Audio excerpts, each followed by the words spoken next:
He stepped out of prison after 27 years. His hair greyer, his body leaner, but his spine unbroken.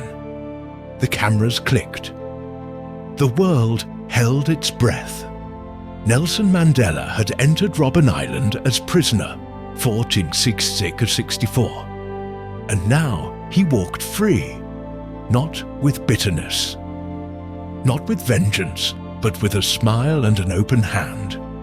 It was February 11th, 1990, a date etched in history. But it's another date, July 18th, that the world now honors.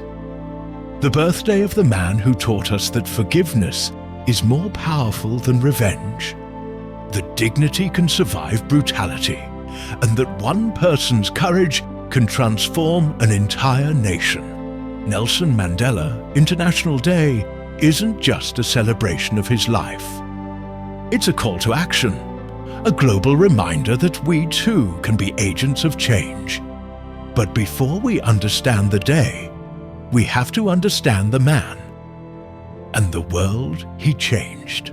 Mandela was born in 1918 in a small village in South Africa's Eastern Cape during the height of British colonial rule.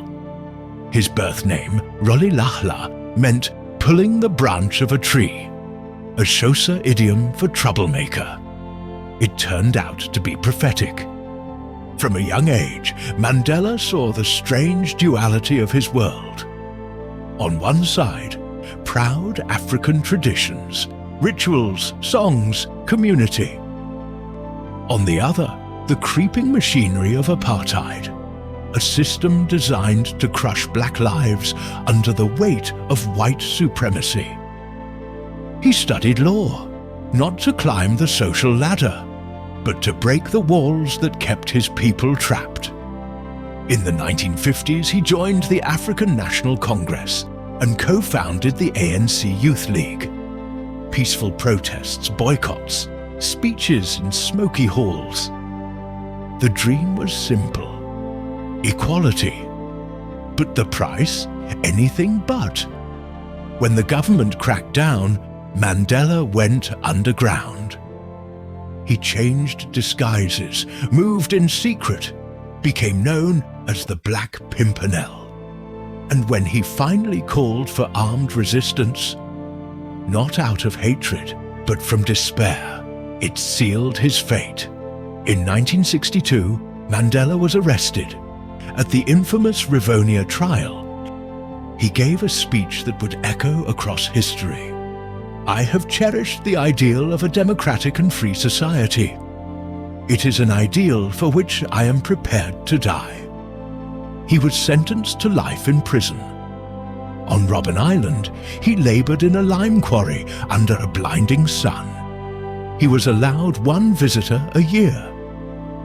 His letters were censored or denied, but even behind bars, Mandela never stopped fighting. He smuggled out messages, he studied, he taught. The prison became his university, and slowly the world began to listen. Anti-apartheid movements grew across continents. Celebrities boycotted South Africa. Sanctions piled up. In 1988, at a massive global concert in London, the crowd of 70,000 chanted, "Free Nelson Mandela." Millions more watched on TV. He had become a symbol, not just of South African resistance, but of universal justice.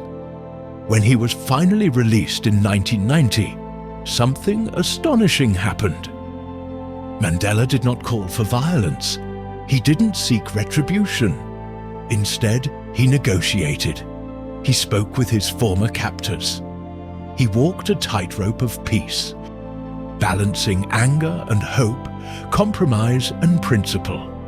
4 years later, South Africa held its first multiracial elections. Mandela was elected president by the very people who had once been forbidden to vote. At his inauguration, he said, "Never, never, and never again shall it be that this beautiful land will again experience the oppression of one by another." He served only one term. Then he stepped down, willingly, peacefully. In a continent where leaders often clung to power, Mandela did the unthinkable. He let go. But his work didn't stop. He fought against HIV/AIDS, promoted education, built peace where conflict raged.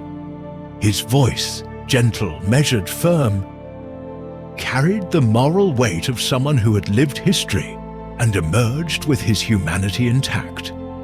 In 2009, the United Nations declared July 18th Nelson Mandela International Day. But Mandela didn't want statues or parades.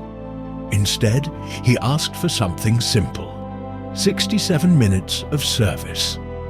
1 minute for each year he spent fighting for human rights.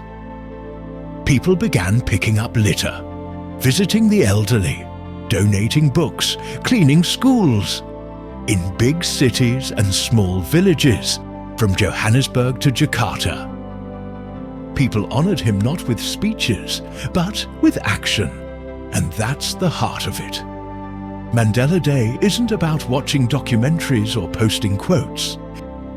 It's about doing something, anything, to make the world better, even for just a few moments. Because Mandela believed in small acts. He once said, "It is in the character of growth that we should learn from both pleasant and unpleasant experiences." For a man who lost 3 decades to a cell, who buried a son lost to AIDS, who carried the burden of an entire nation's pain, those weren't empty words. Even his laughter, warm and slow, carried the weight of a man who had seen the very worst of humanity and yet chose hope over despair. He once emerged from a meeting with his jailer and said, "I am not a saint unless you think of a saint as a sinner who keeps on trying."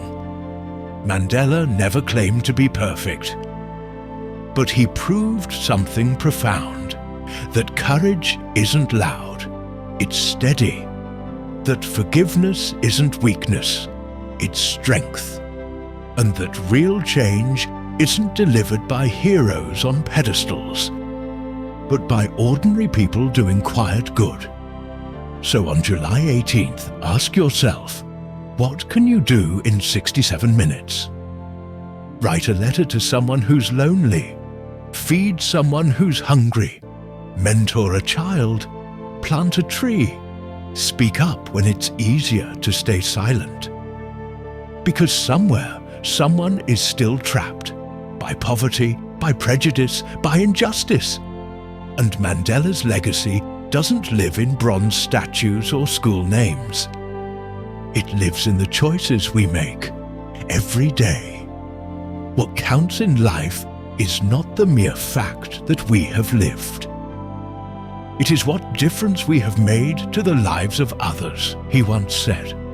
So let's make a difference, one act at a time, 1 minute at a time, for Mandela, for justice, for all of us.